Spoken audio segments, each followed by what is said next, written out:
Good morning, everyone.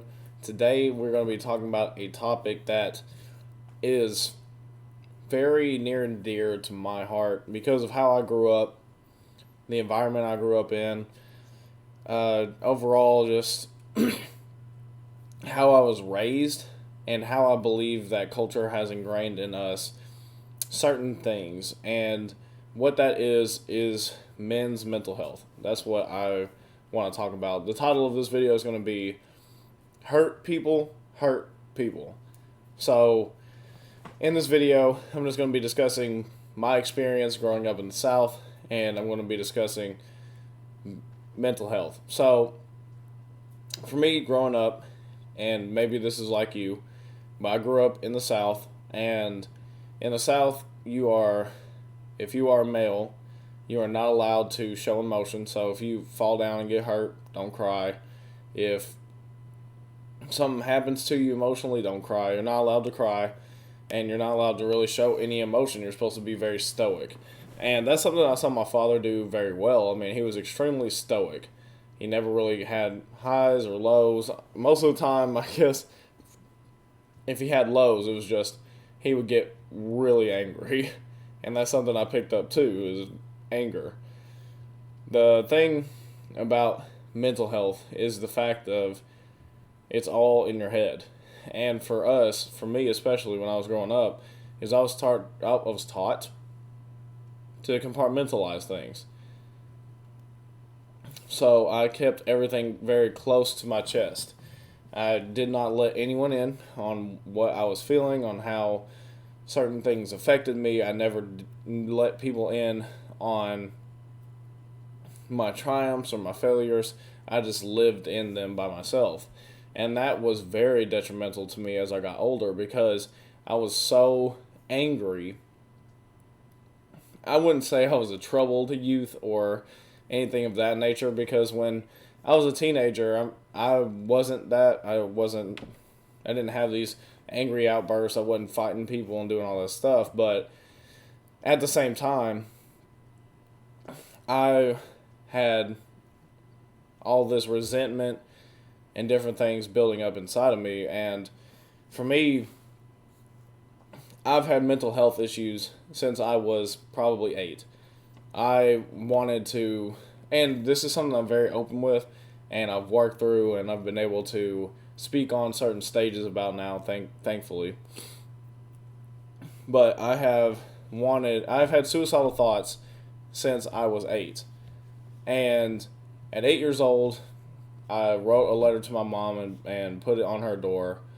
I taped it to the door that I wish I had died and my brother had lived. And for me, that was a cry for help. And as I got older, I had more experiences like that. But once I got to being 16, 17, I was living I was still at home, but at the same time I was living my own life. And the biggest thing that happened with that was because I was hurting people. I was in relationships that I shouldn't have been in. I was hurting good people because of that. And it was just eating away at me. And a big thing is that for me, no one around me knew that I was having these issues. I had a best friend who dealt with depression, and he dealt with a lot of different things, and he's still dealing with those things now. And unfortunately, he's gone down a path where he and I are no longer friends, and that makes me very sad. But at the same time, you pick and choose, you make your own decisions. I just know that I feel bad that I was not there. Even though at that time I was still going through some things myself, and I was in my own form of mental health issues, he had a very bad experience at home, and I wish that I would have been able to see that and been more mature in that moment to be able to utilize what I had been given to help him. And that's a big thing that I hope everyone can take away from this is for me and from what I've seen is that as a man growing up in the South, from what I've been told, you have to show no emotion. Even when I lived in Texas, it was the same thing. So most likely it's probably that way all across the United States. But the thing is that if you have someone in your life and they are male, I can almost guarantee, even if they, especially if they're the ones who are extremely stoic, they have mental health issues. And even if you talk to them, they're not going to tell you that. But I can guarantee that they have mental health issues.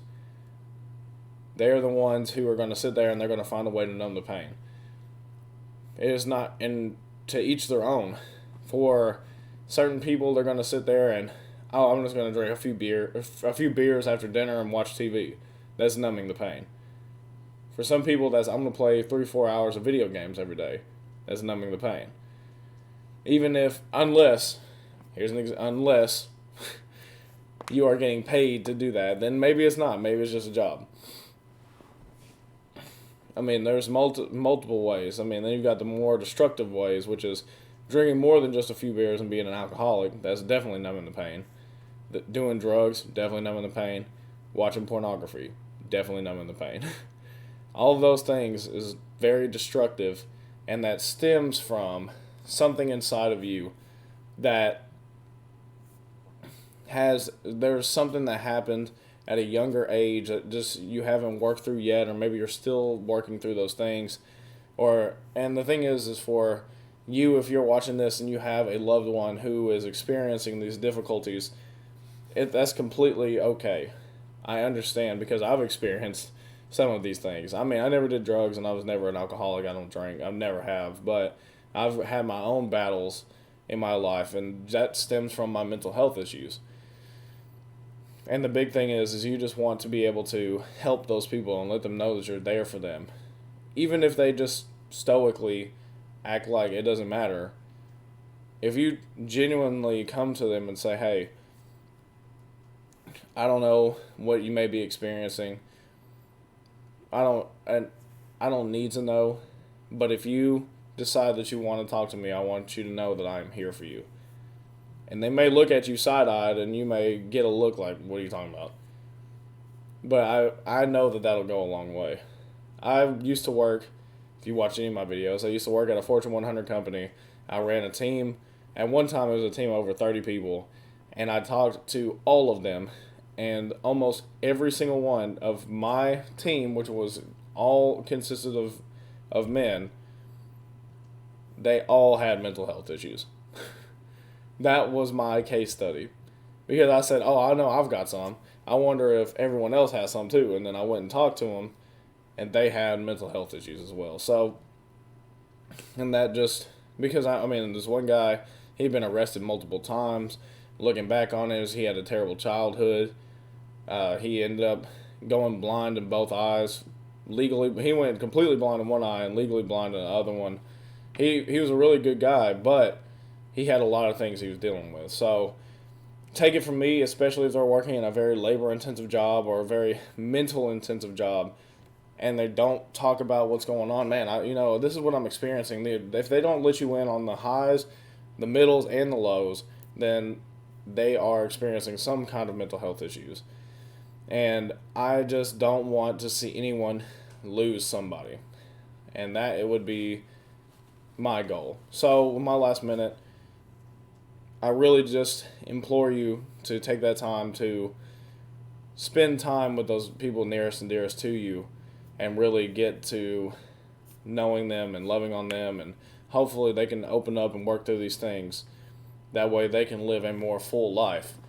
The other thing is that if you know any foundations, anything of that nature that do help people that are dealing with mental health issues, please leave a comment. I know these videos don't get very many views, if any, but if you do see this and you know of a foundation that works with people who have mental health issues or are working towards helping people with mental health issues, please let me know in the comments down below. I would love to support them. And I just want to say thank you to everyone who has watched any of my videos. And I'm not going to do the normal stuff. I just want to let you know that I'm here for you. I'm thankful for everyone. And I pray that each and every one of you go out and live the fullest version of your life. And I'll see you guys tomorrow.